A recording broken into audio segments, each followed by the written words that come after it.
Good morning, students.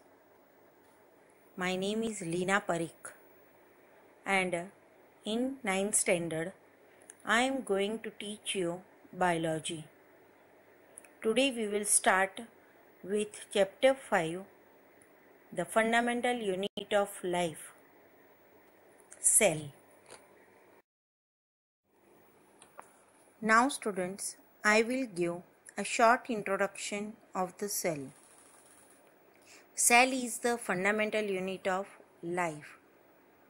All living organisms are made up of cell. Cell is the structural and functional unit of life because whole body is made up of cell. It is also known as a fundamental unit of life because it regulates all the functions inside an organism. The cell is a Latin word for a little room. Robert Hooke in 1665 discovered cell. So we can see that in short, cell can be defined as a structural, functional and fundamental unit of all living organisms. Now students, you will able to see in the figure only. Another question is also asked that why cells is called structural unit of life. For that, we know that a smallest unit of any of the organism is atom. A group of atom makes molecules. A group of molecules makes macromolecules. Same way for the living organisms. Cell is the smallest unit of life. A group of cells makes a tissues. A group of tissues together make an organs. Organs makes organ system and organ system make a body of organism. So we can say that our body is a structural unit of life. It is also known as a functional unit of life. Why? As we know that organisms are made up of different organ systems, organs, and they consist a number of cells. The basic functions of a human body has processes such as respiration, excretion, circulation, digestion, etc., which are carried out by cells through the cell organelles. Different type of cell organelles we will study later. Now we will study what are living organisms made up of. We know that living organisms are made up of cell, but cell is also a smallest thing which we are not able to see by our naked eye. Then students, how we can observe the cell and the material or something present inside the cell. For that, the discovery of different techniques was done, and after that only we were able to see that cell and its organelle which are present inside was developed. Electron microscope, simple microscope, compound microscope are the different types of microscopes. Now you must have seen at some laboratory when you went for the blood test or in the lab that doctors used to observe under some instrument. That instrument is only a microscope. We are able to see a different type of cells under microscope which are enlarging and magnifying it. To study this, a different type of the activities or some activities are shown over here. we can do in a small lab, our school lab, by preparing a slide. Different type of slides are prepared of plant cell, animal cell and blood cells. From that, first we will see about the onion cell. What is a onion cell? We know that onion bulbs are formed from the plant. So here a small part of the plant cell you are able to observe. Labels also. How we can prepare in the laboratory.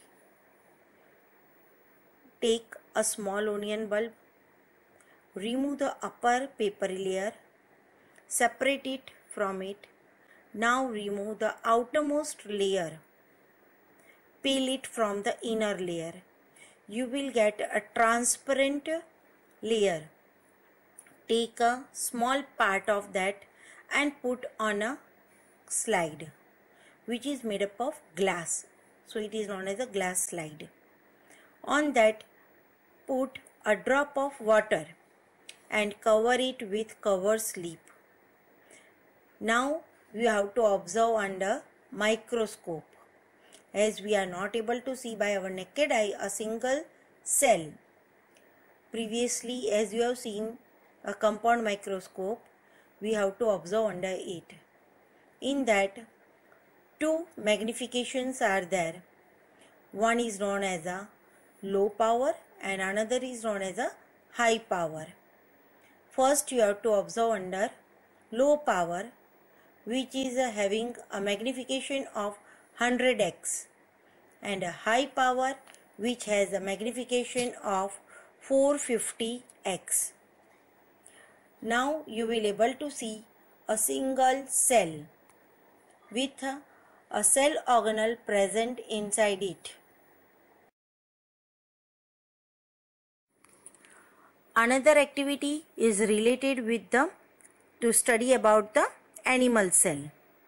Now how we can study about the animal cell? We are having our body. Some parts are wet. If you might have observed early in the morning, some layers are coming out in the inner part of the cheek. Now that only we have to scrape it with the help of a toothpick or scalpel and place it on the glass slide. As it is colorless, we are not able to see clear under the microscope. White color is not observed under microscope. To make it live, we have to put a drop of methylene blue solution which stains the cell. Now cover the cell with cover slip and observe under microscope as we have observed in the plant cell. You will able to see that nucleus, mitochondria, cytoplasm and cell membrane is present in this, which differentiate individual cells. Same way, we are able to see the human blood cells. You might have observed in the laboratory that your blood is collected and for the tasting. Now how they used to just do the taste.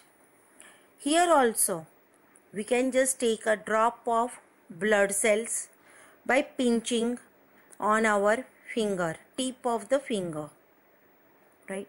But it should be pinched by the sterile needle. Now smear the blood with the help of another slide. What do you mean by smear? That doctors used to take a drop of blood on one slide with the help of another slide edges. It used to smear smoothly over there so that a thin layer occurs of our blood on the slide.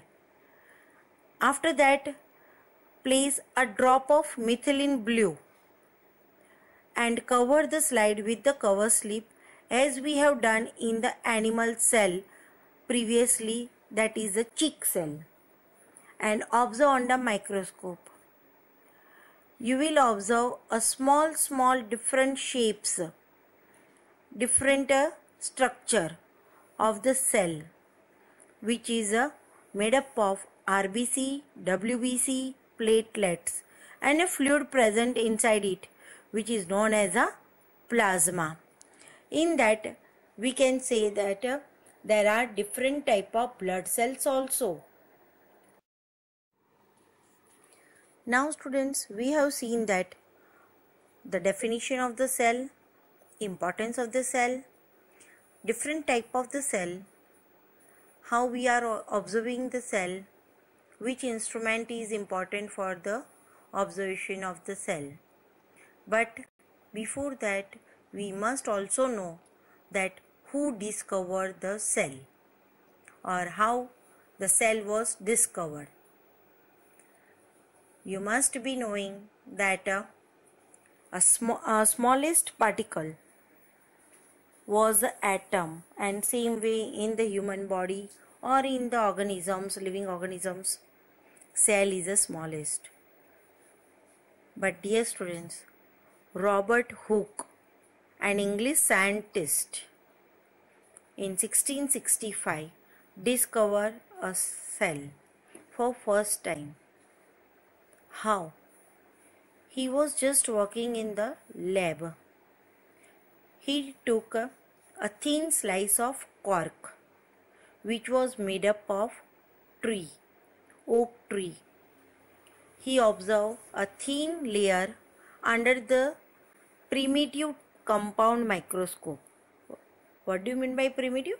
It was not a fully developed or proceeded microscope. A simple microscope was there.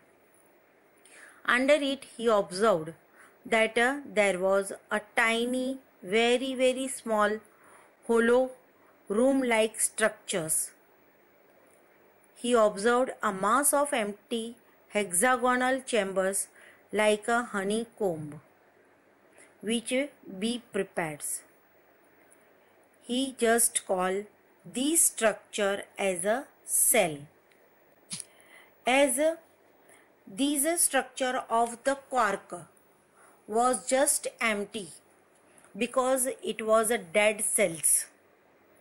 The tree, we know that it is a living organism, but the slice of the cork was dead. So he was only observing the structure which was empty from the middle. So he just gave the name cell. Now previously, as in the introduction we have seen that what is cell. Cell is a Latin word for a little room. In this way, Robert Hooke was the first to study the cell. After the discovery of the cell by Robert Hooke, a different scientist worked on it and gave the cell theory. Between 1838-39, a German botanist named Schleiden and a Swan, a German zoologist, proved that plants and animals are cellular in character and founded the cell theory. They postulated that the cell is the basic unit of all life. As one was botanist, he worked on the plants, and one was zoologist, he worked on the animals. But both of them gave the same cell theory about the basic unit of all life. After that, Virchow in 1855 proposed that the idea that all cells arise from pre-existing cells. No cell can originate spontaneously. Spontaneously means all of a sudden, but comes into being only by the division of all living existing cell. After the study of plant and animal cells by D. Barry and Schultz. The protoplasm theory was established in 1861. According to this theory, the cells or the unit of the plants and animals are tiny mass of protoplasm, each containing a nucleus. If a cell possesses a nucleus, then only we can say that a cell are living. Otherwise, they are known as a dead cells. In 1884, Strasburger concluded that the nucleus is related to inheritance of character. Inheritance of character means the characteristics which are continue from one generation to another generation, which are transferred from parents to offspring or to the child. So it can be said that it is the character. Nucleus is related to the inheritance of characteristics. In that way, cell theory was proposed by Schleiden, Schwann and Virchow. Students, now from this year you have to remember some names of the scientists, their work, what they discover, what they coin, and when they have done. Here from this chapter you will study that who has studied the cell, how many scientists work behind it. Here is a small list of the scientists. Very first, as we have seen, the discovery of the cell was done by Robert Hooke in 1665, and he only coined the word cell, which he has studied in the bark of the cork. Another scientist who found a microscope was Leeuwenhoek in 1674. After the study of the Robert Hooke, he discovered the microscope. Robert Brown, 1831, he discovered the nucleus. Purkinje, in 1839, he coined the term protoplasm. In between the cell wall and the nucleus, protoplasm is present, in which cell organelles are there. Theodor Schwann, in 1838, he studied cells as a biological structure.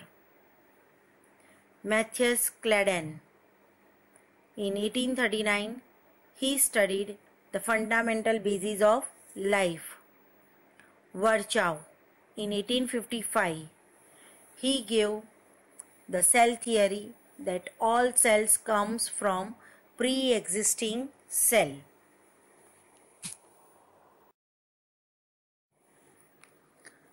Now students, for today this much is enough. Now it's time for a practice exercise. Here I have given some of the questions. Try to find out the answers from the above given. All the answers are there. Good day.